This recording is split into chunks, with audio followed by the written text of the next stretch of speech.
Hello there guys, welcome back to Younes Talks Football, welcome back to a brand new video. I hope all of you are doing well today as Man United have kicked off the Premier League season with Fulham and I have to say, not the most entertaining Premier League opener, that's for sure. And tomorrow we get the Saturday run of games where we get to see everyone in their glory and what they're all truly about. Then comes Sunday, where we get to very interesting affairs.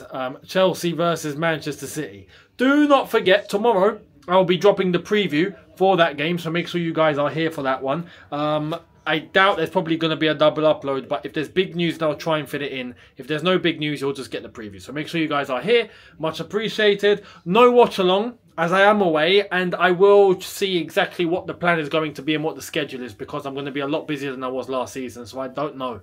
But I'll put things into perspective real soon when I'm back from this trip, and I'll make it clear to all of you in terms of what's going on. But daily content remains. Don't worry, I'm here with videos every day, so don't worry. Unless if I can't.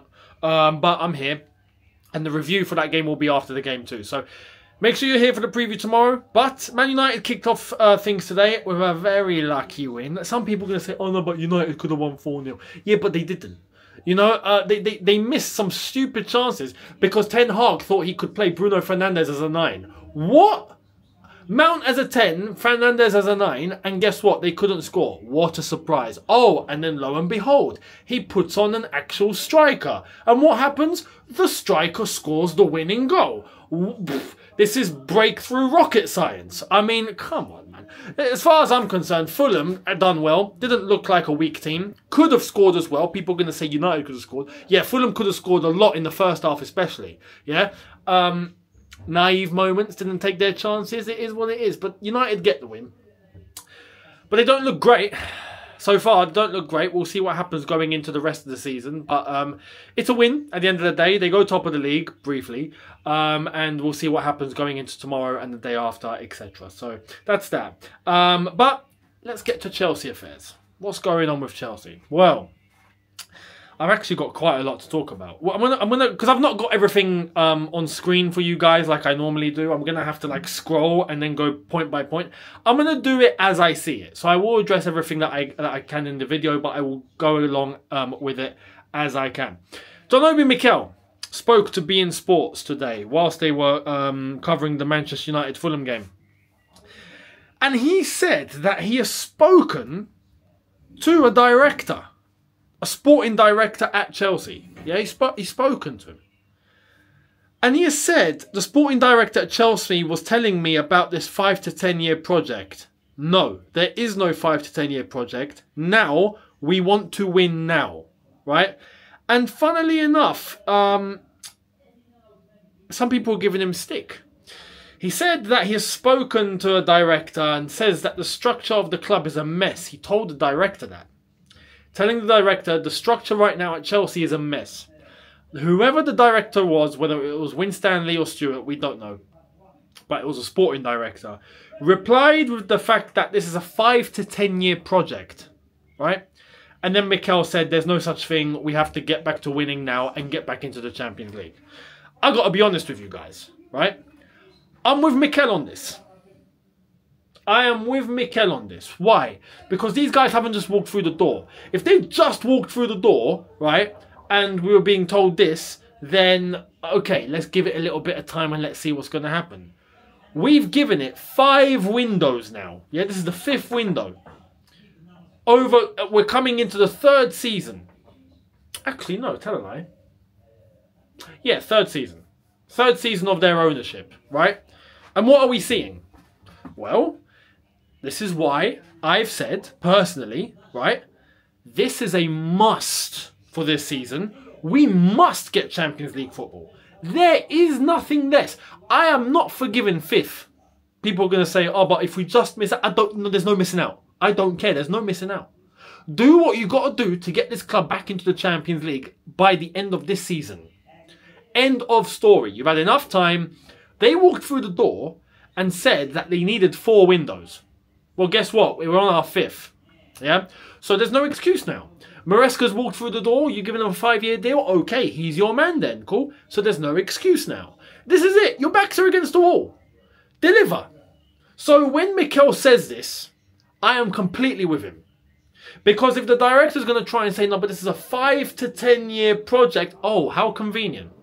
Just as they're about to, well, 5 to 10 years, what does that mean? If they come to the end of their 10-year run at the club as owners, that's when they're apparently, legally, allowed to sell the club.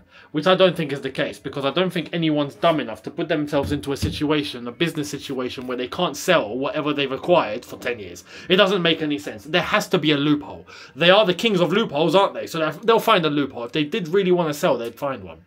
But 10 years, ironically, is the timeline up until when they're allowed to get rid of the club if they want and sell up. How ironic. So I am with Mikel on this. Pressure needs to be applied. Anyone that's criticising Mikel, I'll say feel free. You can criticise, no problem, right? And you can criticise me as well, no problem, right? But I would rather that and some pressure is put on the club than for all of us to just go, yeah, it's fine, we'll wait, and just remain asleep. I'd rather get criticised and put some pressure on. So feel free, right? So that's Mikel, and I agree with it. So big up John Obi Mikel for calling it as he has seen it. And let's see what happens, and hopefully some pressure helps. Now we move into the player saga. Now this is where I can talk a little bit optimistically, because it does seem like, I said this yesterday and it didn't come through last night, but it does seem like Joao Felix is happening. It's happening. I think it's happening. We got news from Fabrizio Romano saying that Chelsea and Atletico hope to finally complete this Felix Gallagher saga this weekend.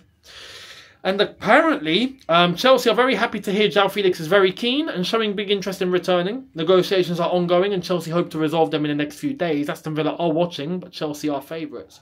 It also goes on to say, Chelsea talked to Atletico Madrid today and things are getting better between the clubs. It's looking quite positive. Chelsea want to pay a lower base fee and then add-ons long-term. And apparently, Joao Felix is actually quite keen.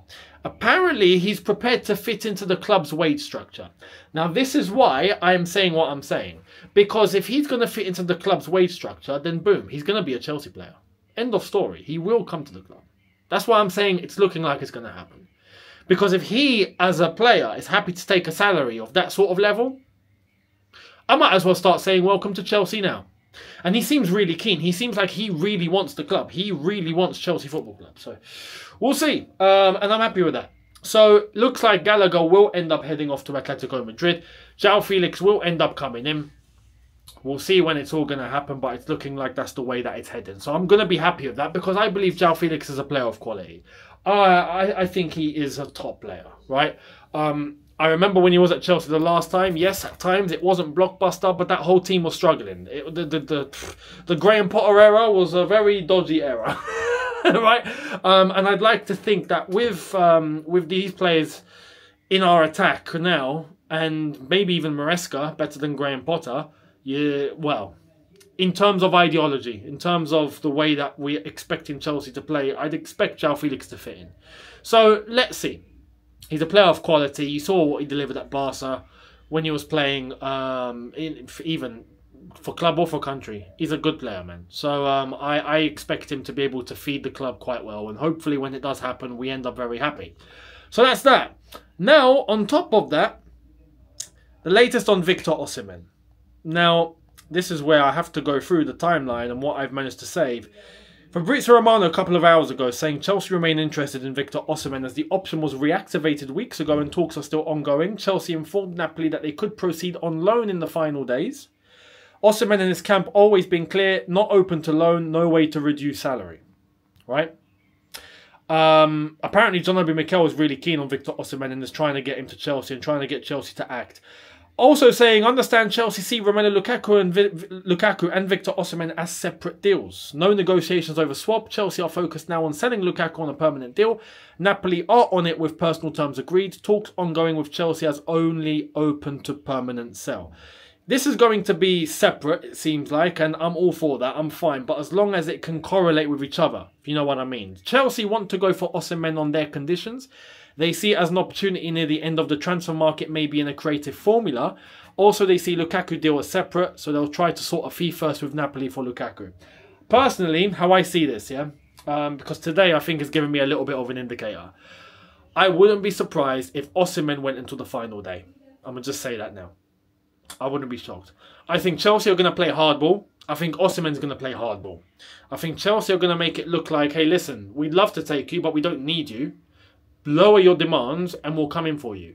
And Osimhen is going, well, guess what? Chelsea, you need a striker, yeah? You ain't getting anyone else except me. So you're going to take me with my salary. And I think as more time goes on, more chances that the both sides are going to start coming together and starting to reduce their demands a little bit. It's business. So this is why I think towards the end of the window, this could go to deadline day. I'm going to say that now. This could go to deadline day. I wouldn't be surprised. Let's hope it doesn't, but deadline day isn't actually that far away. So I think this is going to be the strategy or the tactic. I think from both. Both are going to play hardball. And I would love to be able to say that I think there'll be a compromise. But you never know. You never know with Chelsea. I think Osimhen's options are actually quite restricted now. He won't go to PSG, it looks like. I thought PSG would be the ones to come in for him and take him, but it doesn't seem like it's going to happen. So no one else is interested here. No one's going to go for Victor Osimhen. Right now, no one else is in. And this is what's giving Chelsea the key to be able to play the long game. So this is why I say deadline day. This could go to the deadline day. But I'd love to say that I'm optimistic that this will happen. And both sides will eventually come together. And both sides will take what they can get. And both sides will end up having a win-win because they need each other. Chelsea need Osimhen. Osimhen needs Chelsea right now. Because he's leaving Napoli. There's no option to stay at the club. And that's not helped him in terms of the negotiation with Chelsea. Because he's put himself in a position.